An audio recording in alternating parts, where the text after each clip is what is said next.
मस्तक मंडल में लक्षण और तिल पाए जाने की मस्तक मंडल पर शुभत्व का प्रतीक, भाग्योदय का प्रतीक, लेकिन इसके साथ साथ दुर्भाग्य के भी सूचक होते हैं। हमें यह देखना होगा कि लक्षण कहाँ पर है। तिल और लक्षण में अंतर है। अगर तिल मस्तक मंडल के बाएं भाग में कुछ दूरी पर हो तो कुल 2 तिल हो तो ऐसे व्यक्ति अपने शिक्षा या अपनी मेहनत से विदेश में एजुकेशन अथवा नौकरी की प्राप्ति कर सकते हैं। यानी विदेश में नौकरी भी मिलेगी, शिक्षा मिलेगी। इसके जीवन, ऐसे लोगों का जीवन सुखी रहता है, संपन्न रहता है। अपने जीवन साथी से भी इनको सपोर्ट मिलता है। मस्तक मंडल के दाहिने तरफ अगर 2 तिल हो, ध्यान दीजिएगा, मस्तक मंडल के दाहिने भाग में अगर 2 तिल हो, ये लोग अपने जन्म स्थान पर ही मेहनत करके व्यवसाय के क्षेत्र में बड़ी उपलब्धि प्राप्त करते हैं।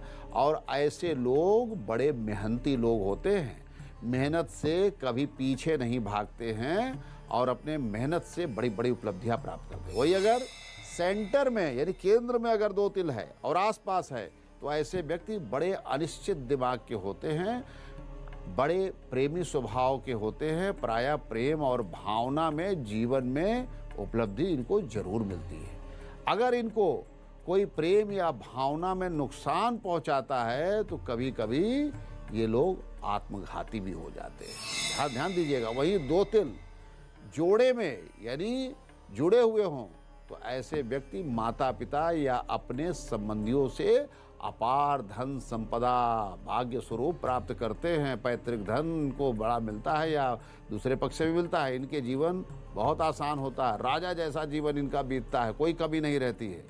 वहीं अगर 2 तिल मस्तक मंडल पर तिलक धारण करने वाले स्थान के ऊपरी भाग में अगर पाया जाता है, एकदम यहाँ पर ऊपर की तरफ, तो ये व्यापार से संबंधित बहुत ज़्यादा यात्रा करते हैं। इनको दूरवर्ती यात्रा से व्यापार में अत्यधिक लाभ का योग बनता है।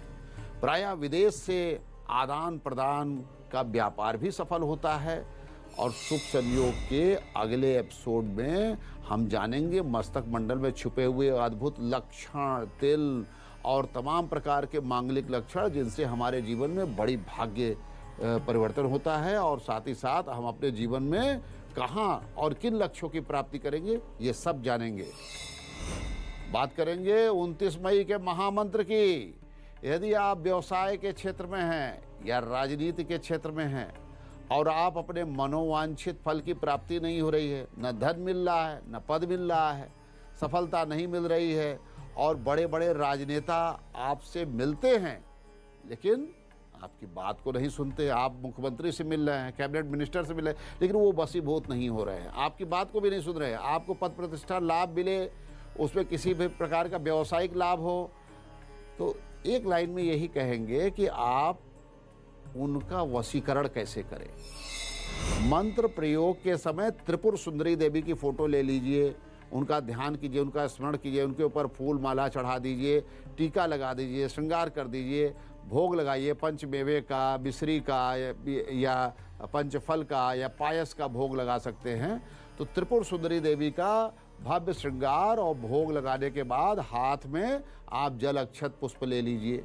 और जल अक्षत पुष्प लेने के बाद आपको अपनी प्रार्थना बतलानी है, बोलना है गोत्र नाम, हे माँ भगवती मेरा ये गोत्र है, ये नाम है।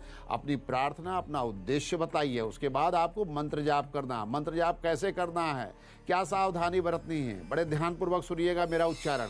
ओम क्लीम क्लीम क्लीम श्रीम श्रीम श्रीम ह्रीम ह्रीम ह्रीम त्रिपुर सुंदरी सर्वजगन्मय वशम कुरु कुरु मह्यम बलम देहि स्वाहा। फिर ध्यान से सुनिएगा। ओम क्लीम क्लीम क्लीम श्रीम श्रीम श्रीम ह्रीम ह्रीम ह्रीम त्रिपुर सुंदरी सर्वजगन्मय वशम कुरु कुरु मह्यम बलम देहि स्वाहा। ये अद्भुत मंत्र है, आपको राजनीतिक बल भी देगा, व्यावसायिक बल भी देगा। जो मनोवांछित भावनाएं हैं वो सब पूर्ण होंगी।